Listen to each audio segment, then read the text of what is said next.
আসসালামু আলাইকুম। আজ 29শে জুলাই আমি ইন্ডিয়ানা প্রদেশে বসে এটা রেকর্ড করছি। ডক্টর রায়হান জামিলের বাসায় আমাকে বলা হয়েছে পুরুষের পুরুষের সেই বিখ্যাত তালাক তালাক তালাক সম্বন্ধে ইসলাম কি বলে সেটা সম্বন্ধে বলতে। ইসলাম কি বলে তার আগে তো আমরা একটা সাধারণ বিবেচনা বোধ প্রয়োগ করে আমরা বুঝতেই পারি যে এটা একটা সরাসরি অন্যায় ব্যাপার, খুবই অন্যায় ব্যাপার। এটা যদি ইসলামে, কোরআনে, রসুলে এটাকে যদি সমর্থন পাওয়া যায় তাহলে ইসলামের বৈধতা নিয়েই একটা প্রশ্ন উঠে যাবে। এটা এটা ইসলামের তো নয়, এটা প্রচন্ড ইসলাম বিরোধী। কিন্তু শারিয়া লতে আছে, হানাফি লতে আছে, শাফি লতে আছে যে স্বামী শুধু তালাক তালাক তালাক বললেই হবে না। সে যদি একবারও বলে, মনে মনে যদি 3 ধরে রাখে তাহলেও হয়ে যাবে। সে যদি 3টা আঙুল দেখিয়ে একবার বলে তাহলেও হয়ে যাবে। সে যদি নেশার মধ্যে বলে, সে যদি অত্যাচারের চাপে বলে তবুও তালাক হয়ে যায়। সে যদি অ্যান্সারিং মেশিনেও রেখে দেয়, এটা অবশ্য এখনকার সংযোজন, কিংবা ছোট্ট নোট লিখে পাঠায় তাহলেও তালাক হয়ে যাবে। এটা শারিয়া ল, এবং আমাদের অনেক মোল্লা মুফতি এটাকে সমর্থন করেন। তো সাধারণ বোধে আমরা বুঝি যে এটা একটা সন্ত্রাস, এটা মুসলিম নারীর বিরুদ্ধে একটা সন্ত্রাস। তাহলে রসুল কি বলে, কোরআন কি বলে? রসুলের ক্ষেত্রে আমরা এ ব্যাপারে 2 ধরনের হাদিসই পাই। কিন্তু 2 ধরনের মানে এক ধরনের হচ্ছে রসুল এই ধরনের কেউ 3 তালাক বলে, রসুল বলেছেন যে এটা 1 তালাক, ইচ্ছা করলে বাতিল করতে পারো, এই হাদিসও আছে। অন্যদিকে আমরা কিছু হাদিস দেখেছি যে রসুল বলেছেন যে এটা বিয়ে বাতিল হয়ে গেল। কিন্তু এই হাদিসগুলোর প্রকৃতি নিয়ে যদি আমরা আরেকটু আলোচনা করি তাহলে আমরা দেখব যে আসলে ওই হাদিসগুলো দুর্বল, অত্যন্ত দুর্বল, এবং এই হাদিসগুলো অত্যন্ত সবল। যে হাদিসে রসুল বলেছেন যে এটা 1 তালাক, ইচ্ছা করলে বাতিল করতে পারো, এটার পুরো বিস্তারিত বর্ণনা আমি আমার এই বইতে দিয়েছি। এখন আমি খুব সংক্ষেপে বলবো, সমস্ত কিছু আমি বর্ণনা করতে পারবো না এখন। যাই হোক, তো এই যে আইনটা যখন বানানো হলো, বুঝতে হবে যে আইনটা বানিয়েছিল কারা। 1400 বছর আগে তখন পুরুষ মানুষের মনোভাব কি ছিল? এই এমদাদিয়া লাইব্রেরি থেকে প্রকাশিত আমাদের ইমাম গাজ্জালির ইহয়া উলুমুদ্দিন 9টা খণ্ড প্রকাশ করা আছে। তার 2য় খণ্ডে আপনারা স্পষ্টই দেখবেন, একবারে হুবহু লেখা আছে যে বিবাহের ফলে নারীরা স্বামীর দাসত্বে প্রবেশ করে। দাসত্ব কথাটা উল্লেখ আছে। কাজেই যারা এই কথা মনে করতেন যে বিবাহের দ্বারা নারী দাসত্বে প্রবেশ করে, তাদের কাছে আমরা ওই আইনের চেয়ে ভালো বেশি আর কোনো আইন আমরা আশা করতে পারি না। এখন কোরআনে দেখা যাক, কোরআনে কোথাও নাই, ঘুণাক্ষরেও নাই যে স্বামী তালাক তালাক তালাক বললে তালাক হয়ে যাবে। তালাক দেওয়ার একটা প্রসেস দেওয়া আছে কোরআনে, সূরা বাকারার 229 নম্বর আয়াতে। প্রথম বলতে হবে 1 মাস দেরি করতে হবে, দ্বিতীয়বার বলতে হবে আরো 1 মাস দেরি করতে হবে। সেটাও যদি না হয় তাহলে 3য় মাসে গেলে তখন সেটা ফাইনাল হতে পারে।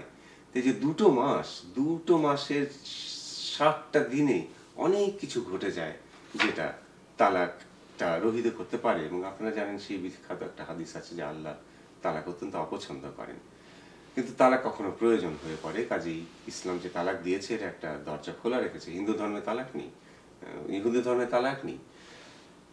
যাই হোক, তালাকের এই তাৎক্ষণিক তালাকের বিপক্ষেও আমরা অনেক বিখ্যাত শারিয়া সমর্থক স্কলার দেখি।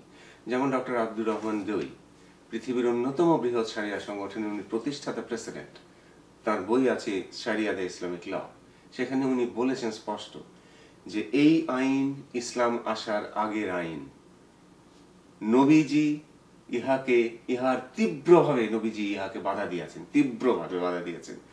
এটা পালন না করে ওই ইসলামের আগের ওই কালো আইন পালন করে অজ্ঞ মুসলমানেরা অত্যন্ত গুনার কাজ করে। তো আমি আশা করব যে আমাদের মোল্লা মৌলানারা, ইমাম মুফতিরা এ ব্যাপারে কোরআন হাদিসের এবং মানবাধিকারের নির্দেশ মেনে চলবেন। ইসলামের নামে মেয়েদের উপর এই অত্যাচারটা করবেন না। এতে মুসলিম নারীর জীবন ধ্বংস হয়, ইসলামের বদনাম হয়, এবং সারা পৃথিবীতে অমুসলমানদের সামনে ইসলাম একটা অবৈধ সন্ত্রাসী ধর্ম হিসাবে প্রমাণিত হয়। তো কেউ যদি আমাদেরকে প্রশ্ন করে বা বলে যে 3 বার তালাক বললেই তালাক হয়ে যায়, তার উত্তরে আমাদের একজন ভালো মুসলমান হিসাবে কি উত্তর দেওয়া উচিত? যে কথাগুলো আমি বললাম, কোরআনে কি বলেছে, তালাকের প্রসেস দেওয়া আছে। নবীজির মানে হাদিসগুলো অ্যানালাইজ করলে আমরা দেখব যে নবীজি ওটাকে এক তালাকই বলেছিলেন। ডক্টর আব্দুর রহমান ডইয়ের আমরা কোট করব যে উনি বলেছেন যে নবীজি তীব্রভাবে ইহাকে বাধা দিয়েছেন। উনি আরো বলেছেন, আমি বলতে ভুলে গেছি, যে হজরতের সময় এবং হজরত আবু বকরের সময় পর্যন্ত 3 তালাককে এক তালাক হিসেবে ধরা হতো। হজরত ওমর এসে প্রথমে এটাকে একটা আইন বানান যে কেউ কেউ এটা তাড়াতাড়ি করতে চায়, হ্যাঁ, কিন্তু সেই সাথে আবার উনি যারা তাড়াতাড়ি করতে চায় সেই বিবাহটা উনি বাতিলেরও ব্যবস্থা করেছেন, আবার যারা 3 তালাক বলে তাদের 80টা পেত্রাঘাতে শাস্তিরও ব্যবস্থা করেছেন, কারণ তারা কোরআন হাদিসের বিরুদ্ধাচরণ করলো। তো যাই হোক, উনি ছিলেন খলিফা, ওনাকে হয়তো বিভিন্ন রকমের ডিসিশন নিতে হয়েছে, কিন্তু সেটা ইসলামী ধর্মবিশ্বাসের অঙ্গ হতে পারে না। আপনি সংক্ষেপে কোরআন শরীফের তালাকের নিয়মটা আরেকবার বলবেন প্লিজ? সূরা বাকারা আয়াত 229, স্বামী বলবে তালাক দিলাম, 1 মাস যাবে, দ্বিতীয় মাসে স্বামীকে আবার বলতে হবে তালাক দিলাম, দ্বিতীয় মাসও যাবে, তৃতীয় মাসের আগে সে যদি ফেরত না নেয়, তালাক বাতিল না করে, তাহলে ওটা অটোমেটিক 3 তালাক হয়ে যেতে পারে, কিংবা সে বলতেও পারে যে আমি আবার তালাক দিলাম।